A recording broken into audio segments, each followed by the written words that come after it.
안녕하십니까. 용인 중전마마입니다. 자, 이사 갔어요. 다음에는 무슨 문의 전화가 옵니까? 밥통을 어떻게 해야 되나요? 계약을 했어요. 다음에 밥통을 어떻게 해야 돼요? 라고 문의 전화가 제일 많이 온 베스트 1위랍니다. 자, 그 밥통이 이 밥통이래요, 여러분. 이 밥통 문의 전화가 제일 많이 와요. 자, 여러분, 이제 직접 설명을 해드리려고 왔어요, 제가. 여러분, 팥을 이렇게 준비하셨어요. 그죠? 부으세요. 팥을 부었어요. 그 다음에 소금을 부으세요. 그러면 이제 팥하고 소금하고 어머니 섞을 거예요. 자, 이렇게 섞었어요. 자, 팥하고 소금을 섞었어요, 어머니. 여기까지는 다 이해하셨죠? 그러면 팥하고 소금을 이렇게 섞어서 안고 들어가세요. 이렇게 안고 들어가셔서 제일 먼저 어디에다 갖다 놓으시냐면요. 싱크대에다 올리세요. 이렇게 해서 여러분 이걸 밥통을 이렇게 통째로 넣고 싱크대에 올려놓고 여러분들 이제 일을 하세요. 짐도 풀고 옷도 풀고 다 이제 짐을 다 정리를 하세요. 자, 짐을 다 어느 정도로 큰 짐만 정리하시면 이제 자 어떻게 하시냐 이제 어떻게 하냐고 또 전화가 와요. 자, 종이컵 이렇게 그냥 푸시고 큰 가구 옆에다가 놓으세요. 농 옆에도 놓으시고 테레비 옆에도 놓으시고 또 책상 옆에도 놓으시고 식탁 옆에도 놓으시고 그냥 여기저기 놓고 특히 현관 양 신발장 그 사이에도 놓으시고 다 놓으세요. 그래서 10개든 20개든 어머니들이 편한 대로 하나도 버리지 마시고 이렇게 푸세요. 푸셔서 여기저기다 다 놓으세요. 그리고 놨어. 이후로 또 이젠 전화가 오세요. 며칠 놔야 돼요? 이렇게 얘기를 해요. 자, 열흘만 놓으세요, 어머니. 열흘 놓으시고 치우시면 돼요. 그러면 이것도 어떻게 치우냐고요? 자, 마당이 있으신 분은 마당에다 버리시면 되고요. 마당이 없으시면 이렇게 넣어서 종이컵은 종이컵대로 이 소금과 팥은 팥대로 같이 이렇게 섞어서 분리해서 버리시면 어머니들이 걱정거리가 하나도 없어요. 그리고 안 궁금해요. 지금 다시 설명해 드리자면 밥통에 어머니들 밥통에 이거 사시는 밥통 아니라 항상 밥해 먹는 밥통이에요. 이 밥통에 팥하고 소금을 섞으시고 싱크대에다 올려놓은 다음에 5시간이든 6시간이든 짐 정리 다 끝나면 그때는 버리지 마시고 이렇게 놓고 물건 옆에 사이사이 새 물건이든 다 이렇게 놓으시면 여러분 괜찮아요. 이게 밥통 여러분 또 한번 제가 이렇게 보여드릴게요. 팥하고 소금 이렇게 섞으세요. 섞어서 푸셔서 여기저기에 놓으시면 여러분들이 이걸로 모든 애군을 막을 수는 없지만 거의 막을 수 있어요. 집에 가서 이사해서 잠자리가 꿈자리가 집안이 편안하지 않고 막 이사했는데 무섭고 화장실 문 열기도 너무 무섭고 이상해요 라고 하거나 분명히 내가 듣긴 들었는데 이사 가기 전에 무엇을 갖고 가라고 얘기 들었는데 모르시는 분들을 위해서 제가 또 이렇게 설명해 드렸어요, 여러분. 자, 그러면 또 하나 있죠. 뭐가 있어요?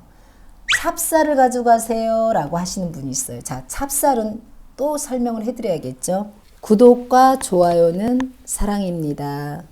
어떤 또 어머니한테는 제가 찹쌀 가져가세요 이렇게 얘기를 해요, 어머니. 자, 그러면 또 찹쌀 어떻게 가냐? 밥통 비어 있어요. 여기에 찹쌀을 사셔가지고 이렇게 해서 지금은 제가 설명해 드리라고 요만큼만 보는데 어머니 많이 넣으세요. 찹쌀 좀 한가득 넣으세요. 이거를 안고 들어가셔서 거실 한복판에다 딱 올려놓으세요. 거실 한복판에 딱 올려놓고 아무개 개똥이가 이사 왔습니다. 잘 살게 해주세요. 이렇게 얘기를 하신 다음에 이 밥통을 잠깐 싱크대에다 두시고요.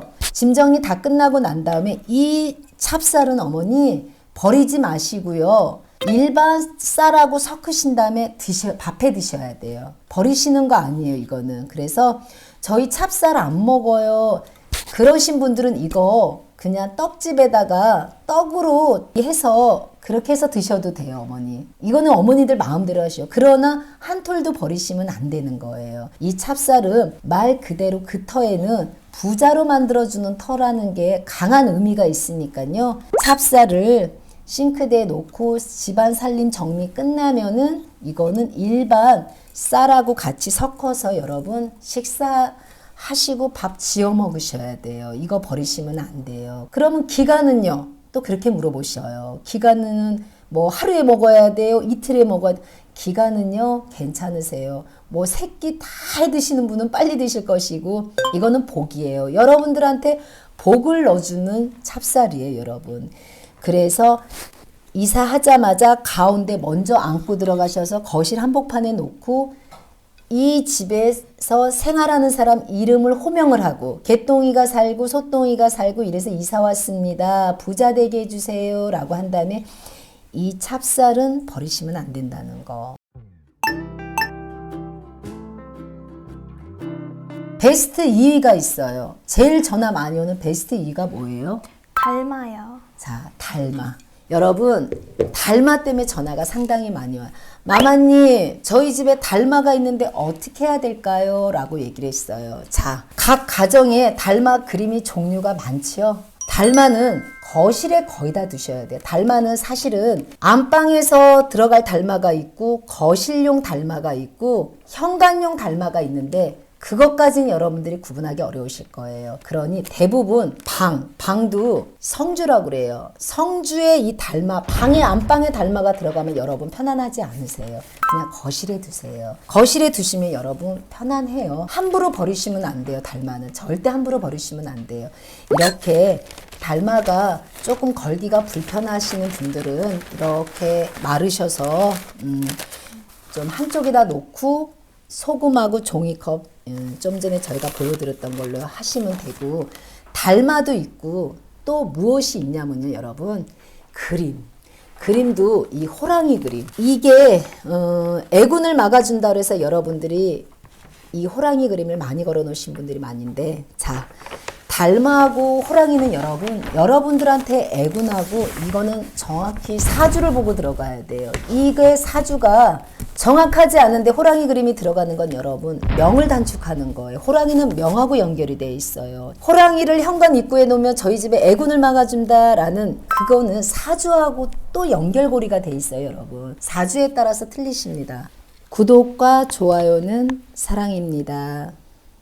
달마는 보편적으로 여러분들이 달마를 갖다가 이제 많이들 사용하시는데 달마는 제가 얘기했어요. 방에 들어갈 달마가 있고 안방, 거실에 놓을 달마가 있고 현관에 놓을 달마가 있습니다. 그러나 여러분들은 알 길이 없으니 지금 안방에 있는 달마 갖고 계시면 여러분 현관으로 좀 옮겨 놓으세요. 그리고 그러면 현관에도 있어요. 거실에도 있어요. 방에도 있어요. 너무 많으신 달마가 있으시면 여러분 그 문제가 있으세요. 그러면 거기서 제일 마음에 드는 달마 하나만 이 거실에 걸어 놓으시면 여러분들 그렇게 꿈자리 사납거나 무섭거나 이 달마가 행운이 오는지 비운이 오는지를 여러분은 모르세요. 지금 베스트 2위예요. 전화가 제일 많이 오는 게 달마가 있습니다. 액자, 호랑이 액자가 있습니다. 액자는 여러분 달마든 액자든 혼이 들어가 있어요. 여러분들이 어떤 달마인 줄 알고 어떤 액자인 줄 알고 막 갖다 걸어 놓으셔서 잘못되는 경우가 있어요, 여러분. 그러니까 이렇게 저희가 예를 들어 준 거예요. 여러분 가정에 호랑이, 달마가 있다면 호랑이를 가지고 계신 분은 상담 한번 받아보셔야 돼요. 호랑이는 아무 가정이나 들어갈 수 없는 거예요. 이 사주가 따로 있으세요. 그리고 달마는 너무 여러 개를 갖고 계신다거나 이 달마 그림으로 인해서 오히려 무서운 꿈을 꾸는 거죠. 무서운 꿈을 꿔버리면 여러분 맨날 잠을 못 자요. 뒤척거려요. 우리 아들이 잠을 뒤척거리고 맨날 꿈자리가 안 좋아. 이런 분들을 위해서 제가 설명을 해드렸어요. 베스트 3위가 있어요. 무슨 전화가 제일 많이 와요? 상담보다 이제 동지 접수를 놓치셔가지고 내가 어머니들 이러실 줄 알았어. 자, 동지를 놓쳤습니다. 그 소리죠? 네네. 삼재를 풀었어야 되는데 못 풀었어요. 그냥 모르고 지나갔어요. 또 홍수매기를 못했어요. 그러면 제가 끝나나요? 제가 어머니들 다 알아요. 자, 어머니들이 제일 힘들어하시고 안타까워하시는 게 동지 행사날 모르고 놓쳐버리신 분, 홍수매기를 하셔야 되는데 못하신 분, 삼재는 지금 나가는 삼재인데 어떻게 해야 될지 모르라서 지금이라도 해도 되나요? 이전하라는 소리예요, 어머니. 홍수매기든 이 삼재풀이든 어머니 음력 1월 달부터 거의 3월 달까지는 하실 수 있어요. 그러나 이제 여러분들이 놓친 건 여러분들도 조금 감안하셔야 되고 여러분들의 몫이에요. 개인으로 들어가셔야 돼요.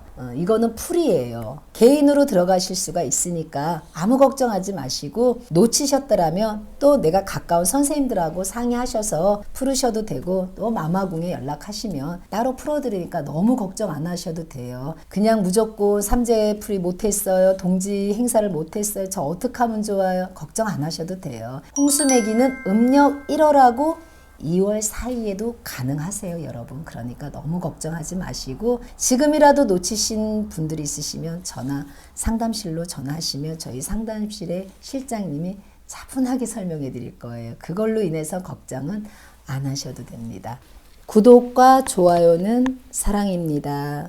우리 마마궁 상담실에 전화 제일 많이 오는 사위입니다, 여러분. 사위는 뭐가 있어요? 저희 마마궁 복채가 올랐나요? 신축년에 복채는 안 올랐으니까 너무 걱정하지 마시고, 아마 저랑 상담해보신 분들은 많이 하실 거예요. 저는 한 분을 상담했어도 두세 분도 봐줄 때도 있고, 점사비는 오르지 않았습니다. 복채라고 이제 이 친구가 엄마들이 얘기하니까 이렇게 얘기하는데, 점사비라고 할게요. 상담비라고 할게요. 상담비는 올리지 않았으니 걱정하지 마시고 여러분 차분한 상담하십시오. 마지막 베스트 5위가 있어요. 제일 전화가 많이 오는 게 또 뭐예요? 제 복주머니랑 황금액자. 복주머니 때문에 여러분 속 많이 상하셨죠.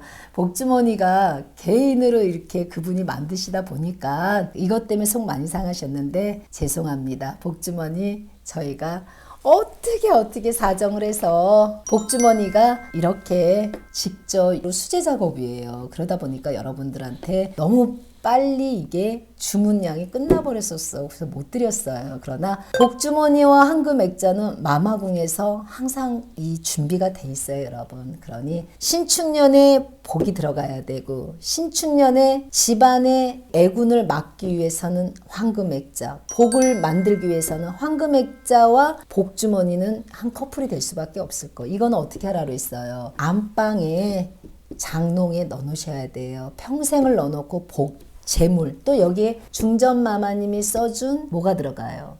부적. 네, 부적이 들어갑니다, 여러분. 그러니까 걱정 안 하시고, 이거는 여러분이 저거 사고 싶었어요 하신 분 지금이라도 전화하시면 여러분 편안하게 이 복주머니 구입하실 수 있게 제가 준비해 드렸어요. 그리고 황금액자도 우리 중전마마 마마궁에서만 여러분들한테 복을 드리는 액자지요. 이 경자년에 황금액자가 여러분들한테 많은 도움이 됐을 거예요. 신축년에도 또 마찬가지로 여러분 가정을 복을 지켜주고, 복주머니가 여러분 가정을 평생을 지켜준다 생각하시고, 여러분 요즘도 구독, 좋아요는 눌러주셔야 돼요, 여러분. 베스트 1, 베스트 2, 베스트 3, 4, 5 이렇게 5위로 나눠드렸어요. 자, 오늘 이렇게 마무리 짓겠습니다. 고맙습니다. 감사합니다. 신축년 새해에는 복 많이 받으세요. 감사합니다. 감사합니다.